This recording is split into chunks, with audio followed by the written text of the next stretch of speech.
Hello children, how are you all? I hope you all are here and hearty, you all are fit and fine. My name is Tanish Sharma and I welcome you all to the Champs Pro Batch for Class 6. आज हम start करने जा रहे हैं दूसरा part जो कि हम एक्चुअली स्टार्ट कर चुके हैं. चैप्टर है न्यू एम्पायर्स एंड किंगडम्स और ये हमारा सब्जेक्ट है हिस्ट्री का. आइए चलते देखते हैं कि गुप्ता एम्पायर में और क्या खास बात थी और क्या गुप्ता एम्पायर भी कोलैप्स हुआ था, और अगर हुआ था तो उसके बाद कौन सा आया था एम्पायर और कौन से डायनेस्टी ने रूल किया था. तो सबसे पहले हम बात करते हैं कि साइंस एंड टेक्नोलॉजी अगर हम देखें तो गुप्ता एम्पायर की फिनोमिनल थी. यानी कि अगर हम बात करते हैं साइंस रिलेटेड और हम बात करते हैं टेक्नोलॉजी रिलेटेड तो ये बहुत ज्यादा डेवलप हो रहा था.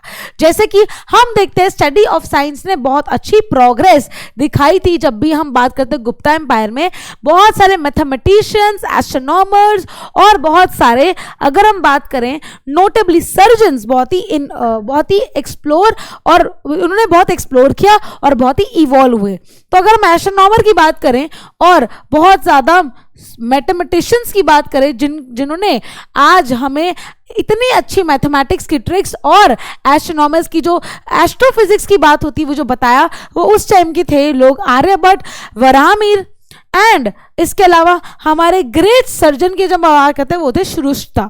तो Indian surgeon were well versed in dissection and plastic surgery. यानी कि प्लास्टिक सर्जरी आज की बात नहीं है, ये प्लास्टिक सर्जरी और ये जो फेस सर्जरी और जो अंडर इंटरनल सर्जरी है ये आज से पहले के टाइम पे यानी गुप्ता एम्पायर में स्टार्ट हो चुका था और यह हमारी हिस्ट्री की देन है. ये आज साइंस और टेक्नोलॉजी का इतना राइज जो देखा गया, इसकी डेवलपमेंट शुरू हो चुकी थी हिस्ट्री से. तो ये कोई नया फिनोमेना नहीं है. तो हम देखें साइंस टेक्नोलॉजी में बहुत ज़्यादा गुप्ता एम्पायर ने डेवलपमेंट दिखाई. उसके अलावा हम बढ़ते हैं आर्ट एंड आर्किटेक्चर पे. जो आर्ट एंड आर्किटेक्चर है बेसिकली ये देखा जाता है बिल्डिंग्स में. ये देखा जाता कि किस तरीके से सुंदर बिल्डिंग्स, और आज तक जो हम उन बिल्डिंग्स को प्रेज करते हैं वो बिल्डिंग्स कब की बनाई हुई थी और इतनी सुंदर कार्व्ड आउट थी, वो हम देखते हैं कौन कौन से टेम्पल से.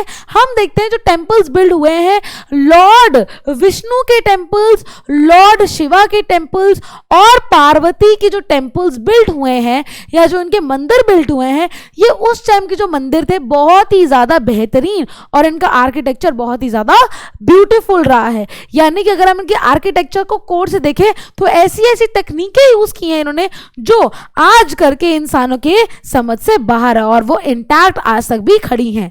इसके अलावा कुछ और फेमस इंक्लूड करते हैं दासवत्रा टेम्पल जो कि झांसी में है, जो कि बहुत ही ज़्यादा पुराना और फेमस टेम्पल है. विष्णु टेम्पल जो है वो तिगावा में है और शिवजी का टेम्पल जो है वो टेम्पल एट भुमारा में है. तो ये कुछ ऐसे टेम्पल्स हैं, ये कुछ ऐसी आर्ट एंड आर्किटेक्चर वाली बिल्डिंग है जो कि बहुत ही बेहतरीन तरीके से उस टाइम पे बनाई गई थी और आज तक वो इंटैक्ट है, बिल्कुल स्वस्थ और खड़ी है. तो यानी कि ये श्रेय हम देते हैं गुप्ता एम्पायर को, क्योंकि उस एम्पायर में ऐसी ऐसी बिल्डिंग्स बनी गई. ये देखो ये सबसे पुरानी बिल्डिंग है, ऐसे कुछ टेंपल्स बिल्ड होते थे और आज तक इन टेंपल्स की खूबसूरती उतनी की उतनी मेंटेन्ड है. खूबसूरती के अलावा ये जितने स्ट्रॉन्ग पिलर से बनाई गई है वो भी आज तक मेंटेन्ड है. तो यानी कि ये सारा श्रेय जाता है गुप्ता एम्पायर को. इसके अलावा पेंटिंग्स देखी जाती है और ये जो पेंटिंग्स हैं ये बिलोंग करती हैं और इन पेंटिंग्स को ही बोला जाता है आर्ट है. यानी कि इन बिल्डिंग्स के ऊपर बहुत सुंदर सुंदर पेंटिंग्स बनाई जाती है जो कि हमारे हिस्टोरिकल सिस्टम से निकलती है. जब भी हम अजंता केव्स के बारे में बात करते हैं the art of paintings reaches height, यानी कि रीचेस हाइट्स का मतलब क्या होता है कि इतनी सुंदर इन्होंने पेंटिंग बनाई जिसकी कहने की कोई हद नहीं है. बनाते गए बनाते गए बनाते गए. The Buddhist cave in Ajanta and Bagh caves in Gwalior belong to this period and represent the excellence of Indian art. यानी कि ये ऐसी बिल्डिंग जो ग्वालियर में, बाग में और यहाँ पे देखी गई, इस पीरियड में जो देखी गई पेंटिंग्स, इनका कोई भी जवाब नहीं है. यानी कि ये सबसे फिनोमिनल और सबसे बेहतरीन चीज़ों से कार्व्ड आउट हुई है. तो यानी कि अभी हमने क्या क्या देखा, हमने देखा साइंस एंड टेक्नोलॉजी में बहुत ज़्यादा राइज किया. कहाँ पे? गुप्ता एम्पायर में. आर्ट एंड आर्किटेक्चर बहुत ही ज़्यादा बेहतरीन था. इसके अलावा आता है trade and religion. Trade and religion की अगर हम बात करें तो यहाँ पे जो ट्रेड होता था यानी कि जो व्यापार होता था वो अलग ही सी रूट के लेवल से होता था। तो India had brisk trade relations with west, यानी कि जब भी हम वेस्ट की बात करते हैं वहां से हमारे ट्रेड रिलेशन से बहुत ज्यादा बेहतरीन थे।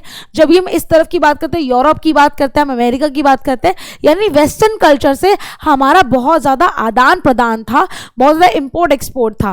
पर्शियन गल्फ और रेड सी की तरह, पर्शियन गल्फ और रेड सी की जब हम बात करते हैं तो ये जो ऐसे ट्रेड रूट्स है ये जाते थे। अगर हम देखें ये इंडिया है, ये हमारा इंडिया है, ये इंडिया का क्या है, ये इंडिया का बॉर्डर है। तो ये जो ट्रेड रूट है ये बेसिकली अरेबियन सी के थ्रू जाता है और ये कहाँ की तरफ जा रहा है, ये सारा वेस्ट है, ये सारा वेस्ट है। और इसी को हम कहते हैं कि पर्शियन गल्फ और रेड सी का एक सेलिंग रूट है जिसके तहत क्या होता था, जिसके तहत होता था व्यापार। ट्रेड रूट यही कहलाते थे। और ये ट्रेड रूट कहाँ से शुरू होते हैं, ये ट्रेड रूट होते हैं फेमस पोर्ट। पोर्ट क्या होता है, पोर्ट एक ऐसा एरिया होता है जो पानी के द्वारा हम ट्रेड कर पाते हैं और जहाँ पानी की शिप रुकती है, यानी जो जिस ओशियन जिस सी की रुक रही है हमारी शिप्स या बोट्स, उसको बोला जाता है पोर्ट। जैसे एयरपोर्ट होता है ऐसे सी पोर्ट होता है, यानी कि जहाँ शिप रुकती है। ठीक है, तो कल्याणी, भरूच, बॉम्बे और तमालिपति, ठीक है, ये सारे पोर्ट्स कहलाते थे। और ये पोर्ट्स क्या होते थे, ये सी पोर्ट्स होते थे क्योंकि ये पानी के द्वारा ट्रेड हुआ करता था उस जमाने में। इसके अलावा ship building industry was at peak, यानी कि शिप के द्वारा ट्रेड तो होता ही होता था, यानी शिप बनाने का भी एक नया व्यापार शुरू हुआ था जिसको बोलते हैं शिप बिल्डिंग। क्योंकि व्यापार इतना ज्यादा होता था इसलिए डिमांड थी कि एक अच्छी और बेहतरीन, अच्छे स्ट्रॉन्ग मटेरियल से बनी हुई शिप्स की जरूरत है ताकि हम इधर से ट्रेड करके उधर जा सके आराम से। तो ये सारा ट्रेड था। अब हम बात करते हैं रिलीजन की, यानी ऐसा कौन सा रिलीजन फॉलो होता है। ठीक है, तो वो रिलीजन की जो हम बात करते हैं वो आता है मेन बुद्धिज्म और हिंदुइज्म। आपको पता है जब भी हम बुद्धिज्म की बात करते हैं तो ये हम करते ही जा रहे हैं क्योंकि स्टार्टिंग में जो बुद्धा था, लॉर्ड बुद्धा थे, उन्होंने अपनी शुरुआत कर दी और स्प्रेड आउट तरीके से इतना सुंदर किया था कि हर एक व्यक्ति ऐसे वे ऑफ लाइफ को अपनाना चाह रहा था जो कि बहुत ही ज्यादा बेहतरीन होता है। इसके अलावा हिंदुइज्म बहुत ही ज्यादा फ्लरिश हुआ था।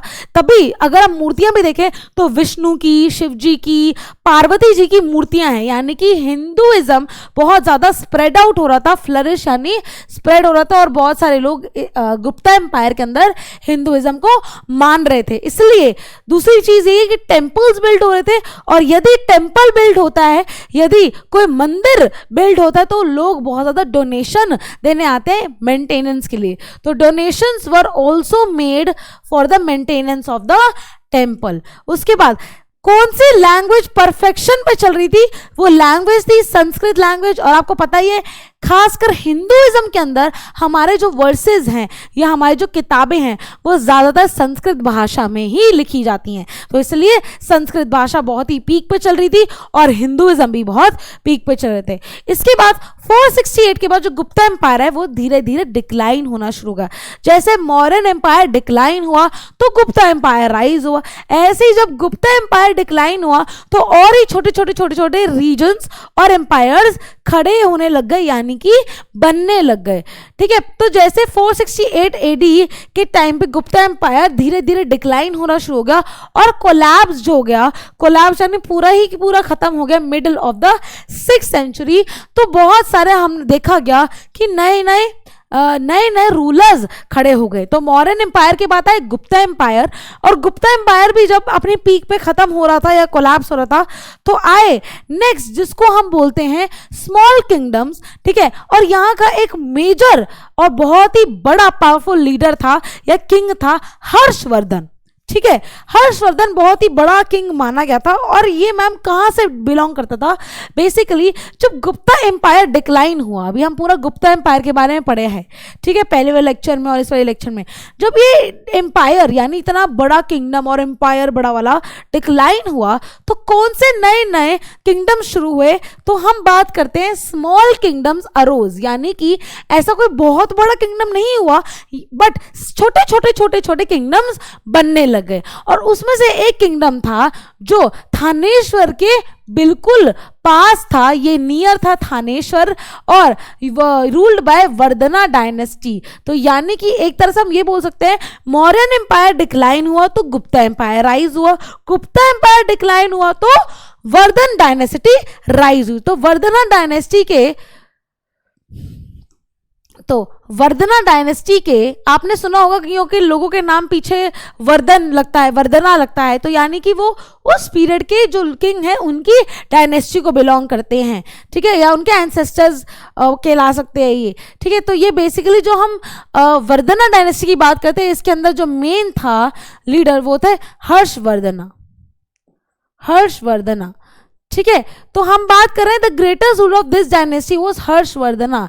इन रूलर की बात करते हैं और जो चाइनीज ट्रैवल आता है ह्यूसेन सांग प्रेज दिस रूलर। आपको पता है चाइनीज ट्रैवलर्स बहुत आते थे भाई इंडिया में, और जब वो आते थे तो इतना बड़ा ब्रीफ, इतनी बड़ी तारीफें करके जाते थे, और चाहे वो अच्छी हो चाहे वो बुरी, वो पूरा का पूरा अकाउंट लिखते थे, किताबों के अंदर लिख के जाते थे। तो उन अकाउंट से, उन किताबों से, क्योंकि वो लिखना जानते थे, हमें पता लगता है कि कौन पावरफुल था और कौन पावरफुल नहीं था।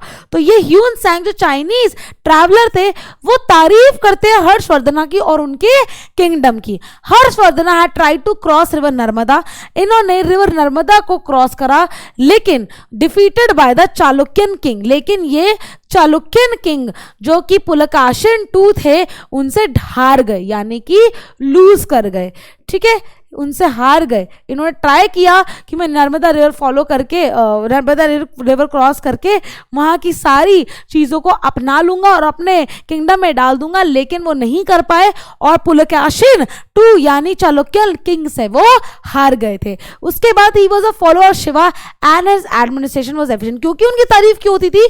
इसलिए क्योंकि उनका एडमिनिस्ट्रेशन बहुत ही फास्ट था। एफिशिएंट का मतलब होता है फास्ट, बहुत ही फास्ट काम करते थे।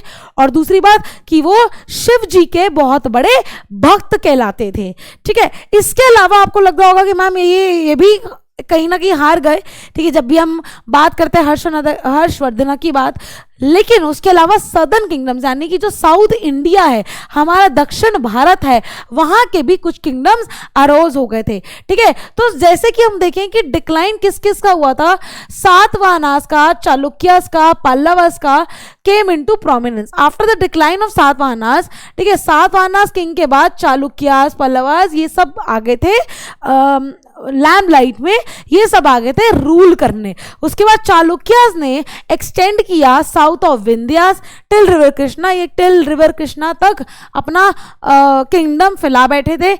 मोस्ट पावरफुल किंग उनका पुलकाशिन II था। पुलकाशिन II की अभी मैंने तारीफ करी क्योंकि उन्होंने हर्षवर्धना को हराया भी था, इसलिए वो पावरफुल थे। उनको भी, क्योंकि ये बात तो सच है, जो दक्षिण भारत के लीडर्स थे वो बहुत ज्यादा ट्रेड करते थे, क्योंकि दक्षिण भारत बहुत ज्यादा स्पाइसेस में रिच है। Arabia, Iran, south east Asia में हमारा ट्रेड बहुत बढ़िया चलता था, यानी व्यापार बहुत बढ़िया चलता था। उसके बाद far deep in south was kingdom of Pallavas. आपको पता है इसके बाद चालुक्यस के बाद पल्लवास का किंगडम था जो कांची में रूल करते थे, और इनका रीडर जो था बहुत ज्यादा औसम, वो था महेंद्र वर्मन, जो कि जिनका नाम 1 से डिनोट किया जाता है। इनका भी एफिशिएंट एडमिनिस्ट्रेशन, देखो कोई भी किंग या कोई भी राजा या कोई भी मंत्री एक अच्छा मंत्री, राजा, महाराजा तभी कहलाता है जब वो अपनी प्रजा को या अपनी एडमिनिस्ट्रेशन को बहुत अच्छे से चलाए, बहुत फास्ट तरीके से चलाए और उसकी प्रजा किंग से खुश हो, तभी वो राजा बहुत बढ़िया और हिस्ट्री का सबसे बेहतरीन और पावरफुल राजा कहलाता है। और दूसरी बात ये कि वो और भी जगह को हड़प कर यानी कि जीत कर अपने अंडर, अपने कंट्रोल में कर ले, तो वही राजा एक बेहतरीन राजा कहलाता है। अब ये जो हम राजाओं की बात कर रहे हैं, अब ये जो हमने राजा की बात की महेंद्र वर्मन 1, ये भी एक ऐसे लीडर थे जिनका एडमिनिस्ट्रेशन बहुत अच्छा था, जिन्होंने अपनी प्रजा को बहुत अच्छे से डील किया था। तो सदर्न किंगडम्स की असेंबली होती थी, इंक्लूडेड और पुर और a village assembly and nagaram which was an organisation of merchants. यानी कि ये अपने प्रजा को, अपनी प्रजा को, अपने मंत्रियों को, अपनी आर्मीज को और जो इनसे रिलेटेड एडमिनिस्ट्रेशन स्टाफ होता है उनको बहुत अच्छे से डील करते थे। यानी कि अब हमने इस चैप्टर के अंदर ये समझ लिया कि मौर्यन एम्पायर के बाद आई गुप्ता डायनेस्टी, गुप्ता डायनेस्टी के बाद आई वर्धन डायनेस्टी, उसको डिक्लाइन होने के बाद, उसका हर्षवर्धन के डिक्लाइन होने के बाद उनको पुलकेशिन ने हराया। तो पुलकेशिन जो थे वो कहीं ना कहीं बहुत ज्यादा दक्षिण भारत में चालुक्यास के अंदर बहुत ज्यादा फेमस थे। उसके बाद आते हैं हमारे पल्लवास के किंग महान महेंद्र वर्मन वन, जो कि बहुत ज्यादा रिच इन रिसोर्सेज थे और बहुत ज़्यादा पावरफुल थे। यहाँ तक हमारा चैप्टर कंप्लीट होता है और with this chapter, with this notes, with these notes we complete our chapter. और आई होप ये चैप्टर आपको समझ आ गया होगा। बहुत सारे नोट्स के जरिए भी हमने किया और क्वेश्चंस के जो आंसर जो आपको लिखने में प्रॉब्लम आती है, ये नोट्स आपको आसान हो जाएगा क्योंकि ये आंसर्स में आप लिख सकते हो with points. Alright children, see you next time, bye bye.